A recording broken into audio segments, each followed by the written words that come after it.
Welcome back to this weird in-between time for the channel. We are in post-production on the season finale, so we can't actually start the videos we have planned for next season yet. But we also booked sponsors months ago, so I'm required to make something.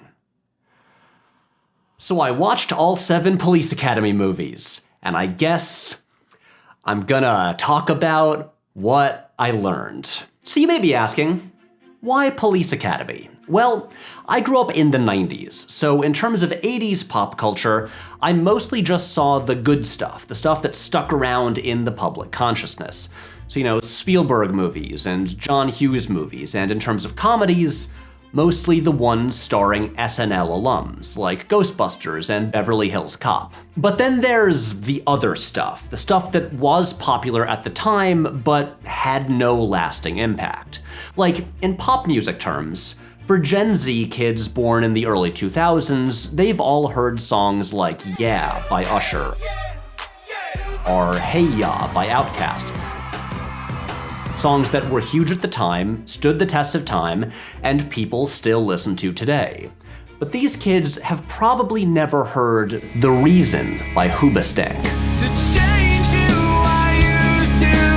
which was huge in 2004, even beating Hey Ya on the Billboard charts, but no one listens to today. So what I'm saying is, Police Academy is the Hoobastank of 80s comedies. There's this group of 80s comedy movies that just never seems to cross over into my generation.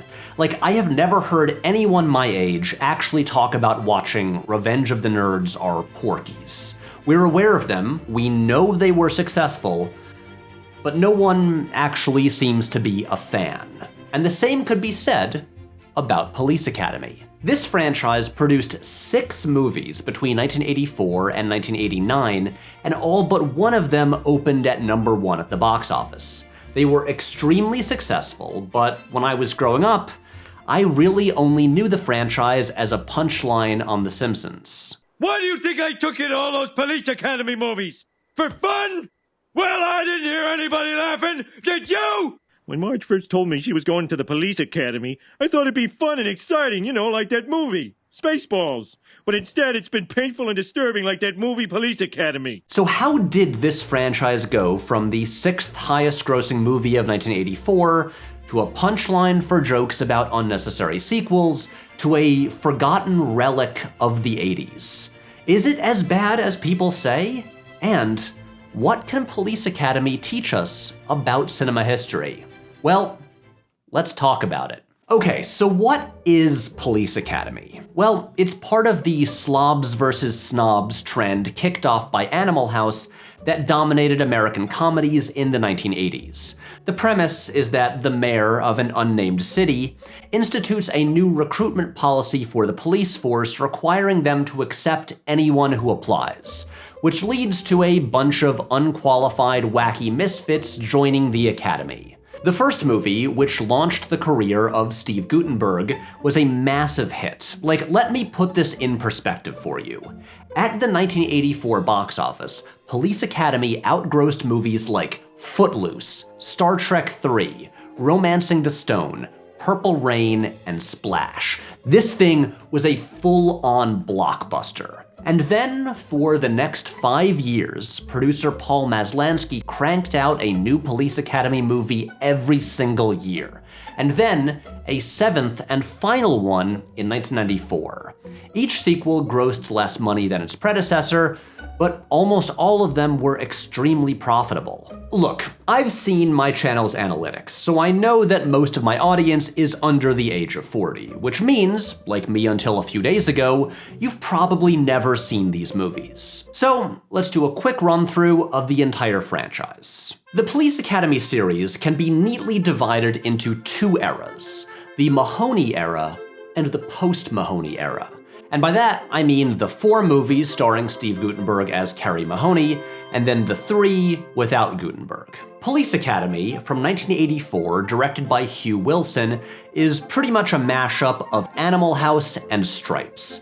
It's about a bunch of wacky characters who go to the academy to be trained as police officers, and succeed despite the best efforts of the uptight jerks who run the place. It actually has a pretty similar structure to Top Gun, where the majority of the story is about the characters training at the academy, then they graduate, but there's still 20 minutes left in the movie, so suddenly a real-world conflict occurs where they have to put that training to use. But this movie actually came out 2 years before Top Gun, so what I'm saying is, yes, Top Gun ripped off Police Academy. This is the only installment in the franchise to be rated R, and honestly, by modern standards, it's a pretty mild R rating. There are 2 scenes in which a character receives unexpected oral sex while giving a speech at a podium, and then 1 scene of women showering, but other than that, most of this movie is pretty much appropriate for all ages. Most of the characters that appear over the course of the series are introduced here. So first, there's the aforementioned Mahoney, played by Steve Guttenberg. He's a womanizing slacker who doesn't really give a shit about anything and doesn't like authority. So basically, he's just written as every Bill Murray character from his early 80s movies. The rest of the characters are each given 1 characteristic that defines them. Hightower, played by former NFL player Bubba Smith, is really big and really strong. Hooks, played by Marion Ramsey, has a very quiet voice, and then once every movie she screams, "Don't move, dirtbag." Don't move, dirtbag! That's her whole thing. Callahan, played by Leslie Easterbrook, is really intense, but also really hot. Tackleberry, played by David Graff, is obsessed with guns and the military and always uses excessive force. So as you can probably guess, this is the character that has aged the worst. Fackler, played by Bruce Mahler, is clumsy. And the one character that I was aware of before I watched the movies was Larvell Jones, played by Michael Winslow. He's the guy who makes the sound effects, who you probably know best from Spaceballs. And finally, there is Commandant Lassard, the absent-minded head of the Academy, and Captain Harris, the hard ass who becomes the recurring antagonist of the series. And then there are the characters who don't return. I assumed that Leslie Barbara and George Martin would be recurring characters, but nope, they're gone after the first movie. And Kim Cattrall plays the first of many one-off blonde-haired love interests to appear throughout the series. And then there's Police Academy 2, their first assignment. This one is not actually set at the Academy at all. They're all just cops now. This one is rated PG-13, but still features some nudity because, hey, it was the 80s. The important thing about Police Academy 2 is that it introduces Zed, played by Bobcat Goldthwait, as the villain of the movie. Now this is 80s Bobcat Goldthwait, so he is fully deranged and by far the most entertaining character in the movie. You got a name? What do they call you? Jughead. Jughead. My mother's name is Jughead. And he sticks around for the next 2 as well. Don't move, dirtbag!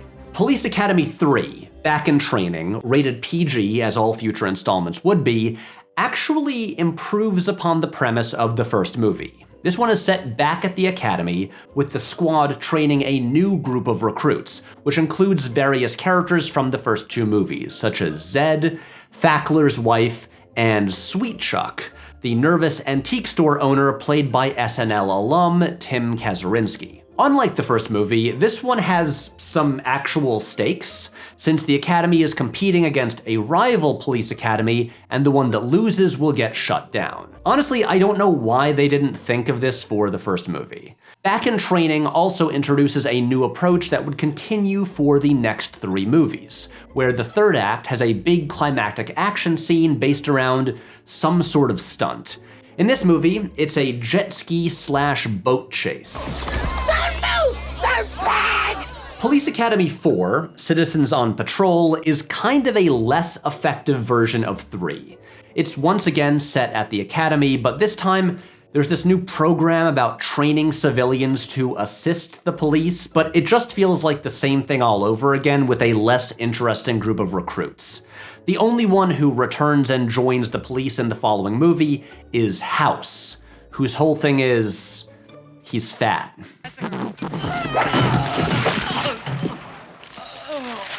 In this one, the climactic action scene is based around planes and hot air balloons, and is actually pretty good. There's also a theme song called Citizens on Patrol, performed by Michael Winslow. Let me break it. Now, the important thing about PA4 is that Captain Harris, the antagonist from the first movie, returns and sticks around for the rest of the series. It also features Sharon Stone and David Spade in his first acting role. And fun fact, David Spade's skateboarding double is none other than Tony Hawk. Pro skater. And then there's the post-Mahoney era. After starring in hits like Cocoon, Short Circuit, and the biggest movie of 1987, Three Men and a Baby, Steve Guttenberg had become one of the busiest, most in-demand actors of the decade. It was time for him to graduate from the Police Academy series. Mahoney was ostensibly the lead character of the first 4 movies, but he never really functioned that way. He had about equal screen time to the rest of the squad. The only real difference is that he usually also had a romantic subplot that lasted about 3 scenes. So in his absence, the series carried on exactly as before, and just never mentioned Mahoney again. So now it's time for Police Academy 5, Assignment Miami Beach. By now, they had exhausted all the story potential of the titular academy, especially considering all the characters had graduated like 4 movies ago. So this time, they all went on a trip to Miami Beach, where they encountered a group of diamond thieves led by Odo from Star Trek. Since apparently the movies were required to have a blandly handsome white guy at the center, Mahoney was replaced by the nephew of Commandant Lassard, played by Matt McCoy. And to make a statement that I have never said before and probably never will again, this guy is no Steve Guttenberg. Also, in this one, the third act action set piece is a fan boat chase. That's fun. Police Academy 6, City Under Siege, is in some ways the most ambitious installment, while also not actually being any better than any of the previous movies. In this one, the new guy sticks around and joins the squad to stop a citywide crime spree. This one actually has a bit more plot than usual, including the first and only plot twist the series ever attempted. Spoilers, the mayor is secretly the villain. But really, the most important thing about this movie is that it's directed by a man named Peter Boners. I'm just gonna give you all a minute to react to that before I move on. In the special features on the Blu-ray, Boners talks about how he tried to fill the movie with homages to classic cinema. There's a sequence inspired by The Third Man, one inspired by Jacques Tati, another that's a nod to The Manchurian Candidate, and being totally serious here, this is a really sobering example of a clearly intelligent guy trying to elevate a project, and in the end, as Bill Murray once said, it just doesn't matter. The franchise machinery is too powerful, and it doesn't make a difference. So after 5 successful installments, City Under Siege was the first Police Academy movie to be a box office failure. So the franchise took a break for 5 years before returning for its 7th and final installment, Police Academy: Mission to Moscow. This one actually has a lot going for it. It was one of the first American movies to shoot in post-Soviet Russia. That's cool. It features Christopher Lee, Ron Perlman, and Claire Forlani in one of her first movies. And this time, the new central white guy actually feels kinda like a real character. Like they actually set up an arc for him and everything. But once again, it just doesn't matter. This ends up being the laziest, most boring installment in the entire series, and it's not helped by the fact that several key characters, like Hightower and Hooks, just did not return. But there's also a scene where Harris is in a sewer and gets borscht dumped on his head. So, I guess that's something? I'm in deep borscht. Okay, so now for the real question. Are these movies any good? No, not really. I mean, they're definitely not the worst things I've ever seen, but mostly, they're just not very good movies. The first one is fine. It is a perfectly okay 80s comedy. It's short, it has some fun characters, I laughed a handful of times. It comes close to the level of some of the classic comedy movies of the era, but it's held back by some pretty obvious script problems. As I mentioned before, this fits into the slobs versus snobs kind of comedy popular in the 80s, and there's a sort of formula for how those movies work that Police Academy doesn't quite get. And the problem is that the group of misfit cadets never actually really come together and bond as a group. In the movies that it's clearly inspired by, like Stripes and Meatballs' Animal House, there's always at least one meaningful relationship between the characters that gives the movie at least some semblance of an emotional core. In Stripes, Bill Murray and Harold Ramis are best friends right from the start. In Meatballs, Murray befriends a shy kid named Rudy. And in Police Academy, it seems like there will be something similar, since early on, Mahoney meets Larvell Jones, and they join the academy together. And then, once they arrive, they are assigned different roommates, and Mahoney literally says 4 lines to Jones for the entire rest of the movie. Holy shit. Now, impossible. What the hell's going on here? This is a hell of a way to spend my evenings. Wanna ride? In all the other slobs versus snobs movies, there's usually a point 2/3 of the way through when things look bleak for the heroes, and someone gives a big speech to the group that motivates them to all come together to try to beat the snobs. In Animal House, it's the futile and stupid gesture speech. I think this situation absolutely requires a really futile and stupid gesture. In Stripes, it's the late-night training before graduation. There's something wrong with us. Something very, very wrong with us. And in Meatballs, it's the iconic "it just doesn't matter" speech. It just doesn't matter. It just doesn't matter. I'm not saying every movie needs to hit the same story beats, but these scenes make the characters feel united, like they actually have relationships with each other and care about each other. Police Academy never does that, and by the end it still feels like a lot of the cadets barely know each other. And that carries over into the sequels as everyone becomes even more one-dimensional, and it becomes harder and harder to believe that any of them are actually friends, or that they have lives outside of their jobs. Here's the thing. Criticizing the Police Academy movies for being stupid or cartoonish or full of obvious slapstick comedy and pratfalls is pointless. The entire reason these movies exist is to be those things. The real criticism really just comes down to whether or not they're funny.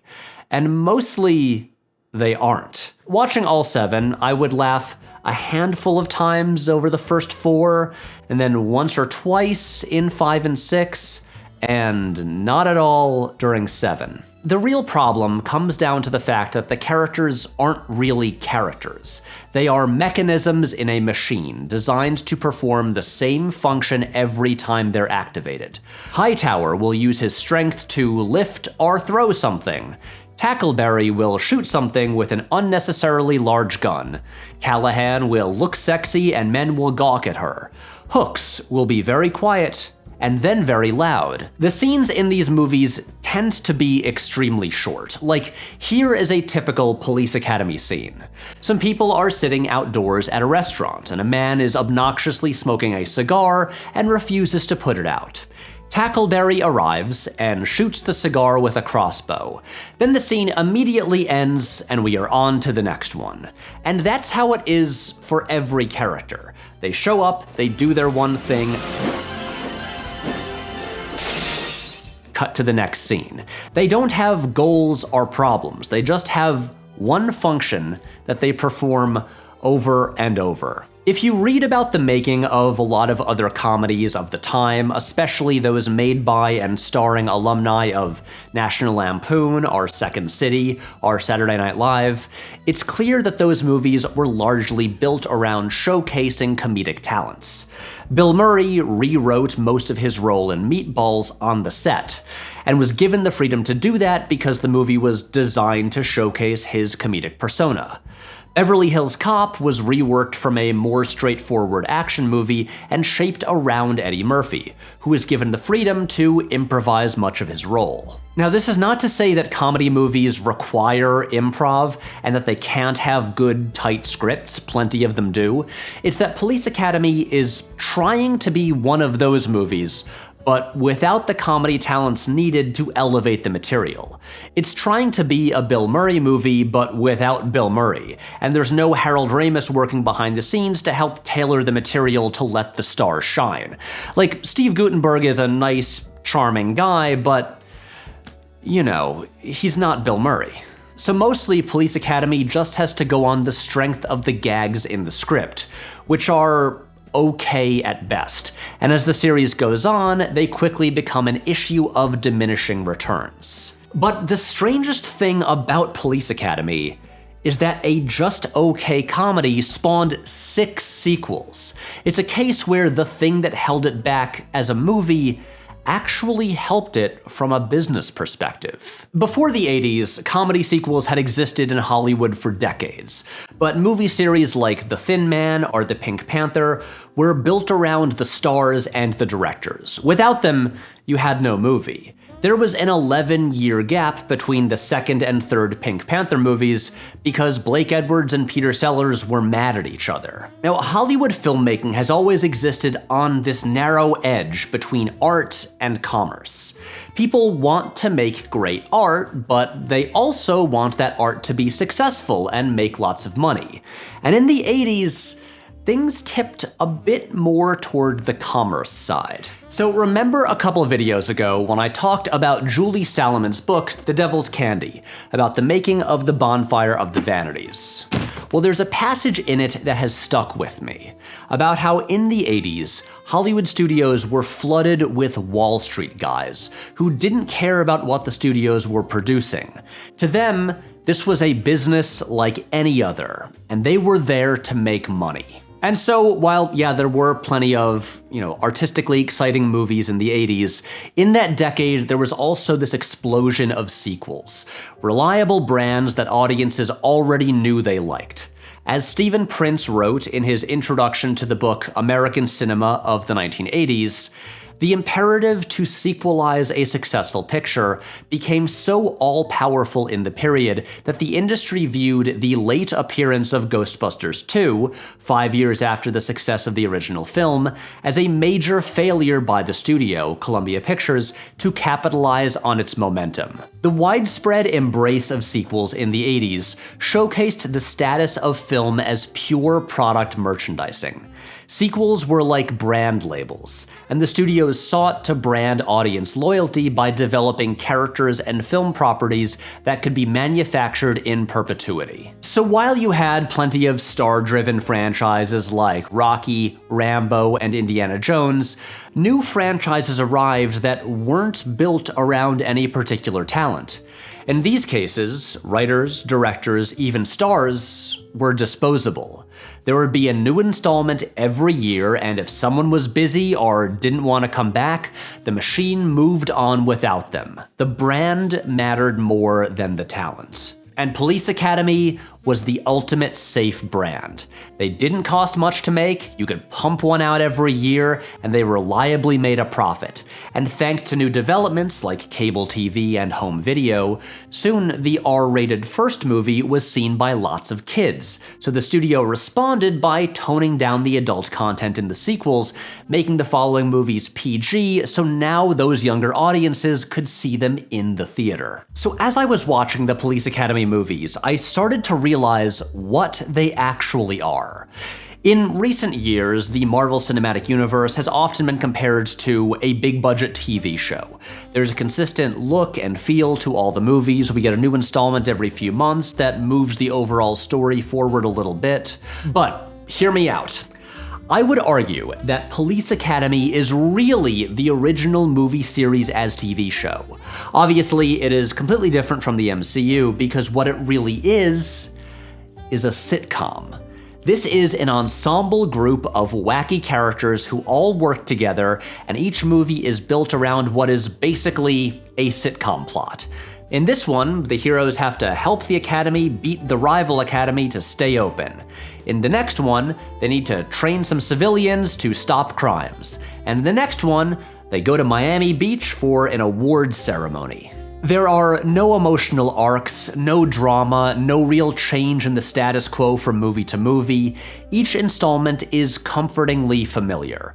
The characters do the funny things we expect. They say their catchphrases, they pull pranks on the bumbling antagonist, Captain Harris, and the whole thing is wrapped up quickly. Seriously, each movie in the series is less than 90 minutes long. And so it makes sense that not once, but twice, Police Academy actually did become a TV show. First, in 1988, following in the footsteps of other movie franchises originally intended for adults, like Rambo and RoboCop, Police Academy became a Saturday morning cartoon aimed at children, running for 2 seasons. And then, in 1997, after the film series had ended, it became a live-action show which only lasted 1 season. Bizarrely, instead of a traditional half-hour sitcom, each episode of this show was an hour long, so I think I know why it got canceled. I can't believe I'm saying this, but Police Academy was the true harbinger of the current state of Hollywood filmmaking, where franchises, IPs, and safe choices are king. Which means that any day now, I expect there to be a Police Academy reboot announced as a streaming show for HBO Max, where Steve Guttenberg will return as Mahoney becomes the head of the Academy. And when I'm proven correct, remember to tell all your friends that Patrick called it. Okay, let me address the question that a lot of you have probably been asking from the start. Since these are wacky comedies from the 80s about unqualified cops, how badly have they aged? In recent years, we've obviously been reevaluating our feelings about cinematic portrayals of law enforcement. The term copaganda has come into common use. And so the Police Academy franchise seems like a potential minefield. These are a bunch of dumb comedy movies from the 80s about unqualified goofballs who are handed loaded guns and way too much authority. Oh boy. And so it was kind of a shock to find that they're not nearly as problematic as they could be. The actual premise of the first movie is even slightly progressive? The movie establishes that the police force in this unnamed city is run by a bunch of racist, sexist old white guys. And as the opening text tells us, they freak out when the mayor changes the qualifications for applicants and suddenly women and people of color sign up to be cops. So it's basically a movie about the police force diversifying to actually reflect the community that it's meant to represent. The antagonists are some racist idiots whose car has a Confederate flag license plate and it gets destroyed by the heroes. And later on, after one of the bad guys uses a racial slur, Hightower flips over the car that he's sitting inside of. Now look, it's still a raunchy 80s comedy that has the heroes spying on women in showers, so this is not like a radical leftist political statement. But it is kind of amazing how not toxic it is. Like, even compared to other cop movies of the same time that are generally much better films, like Running Scared, the Billy Crystal Gregory Hines buddy cop movie, Police Academy actually features much fewer uncomfortable scenes of cops abusing their power. So if you're going to criticize Police Academy, trust me, there are much bigger problems there than its politics. Now, could I have learned all of this without watching 7 movies that range in quality from fine to bad? Yes, probably. But if I hadn't, I don't think I would truly understand what I do now. I had to experience it for myself, because if you really want to understand cinema, you can't just watch the good stuff. You can't find all the answers in the Criterion Collection. Sometimes you need to dig through the mud. Sometimes you need to watch Police Academy Mission to Moscow. And that's what I'm here to do.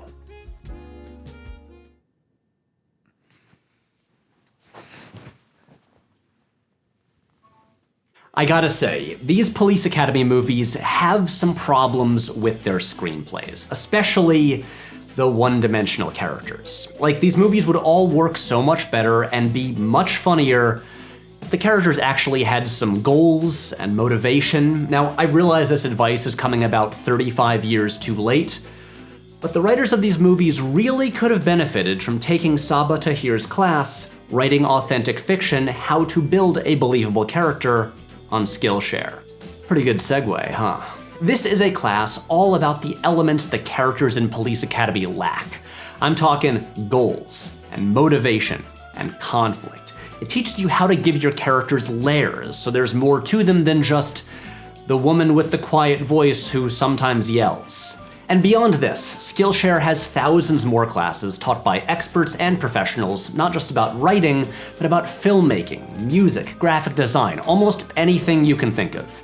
It is an online learning community where millions of people come together to take the next step in their creative journey. There are classes for every skill level, usually under an hour long, and divided into lessons, so they can easily fit into any schedule. I actually use Skillshare myself pretty often, usually to learn how to do new techniques in Adobe After Effects. And right now, if you join Skillshare by clicking the link in the description right down there, the first 1,000 people who do that will get a 1-month free trial of Skillshare Premium, which gives you unlimited access to take as many classes as you want.